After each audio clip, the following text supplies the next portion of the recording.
Good evening friends, welcome to angel heaven book channel. இன்றைக்கி நம்ம பார்க்க போகிற டேரட் கார்டு என்னது அப்படின்னா லவ்வர் கார்டு. இந்த லவ்வர் கார்டு முக்கியமாக லவ்வர்ஸ் இதை பார்க்குறே இருந்தீங்கன்னா இது கண்டிப்பாக 100% உங்களுக்கு பாசிட்டிவான ரிசல்ட் தான் இருக்கும். இது ட்ரூ லவ்வாக இருக்கும், எமோஷ்னல் லவ்வாக இருக்கும், ஃபீலிங் லவ், நல்ல ஒரு எமோஷ்னல் கலந்து ஃபீலிங்கான ஒரு லவ்வாக இருக்கும். கண்டிப்பாக ஃபேக் லவ்வாக இருக்காது.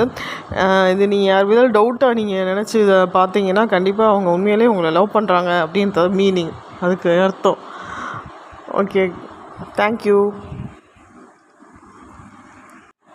மேலும் இந்த லவ் கண்டிப்பாக உங்களுக்கு மேரேஜில் தான் கொண்டு போயிடும், ரிலேஷன்ஷிப்பில் தான் கண்டிப்பாக முடியும். கண்டிப்பாக இது சக்ஸஸாக தான் முடியும். இது ட்ரூ லவ், மேரேஜில் முடிய போகிற லவ். நீங்கள் கண்டிப்பாக நீங்கள் லைஃப் பார்ட்னர் எந்த ஆணாக இருந்தால் பெண்ணை நம்பலாம், பெண்ணாக இருந்தால் ஆணை நம்பலாம். ஸோ இது 100% ட்ரூ லவ்.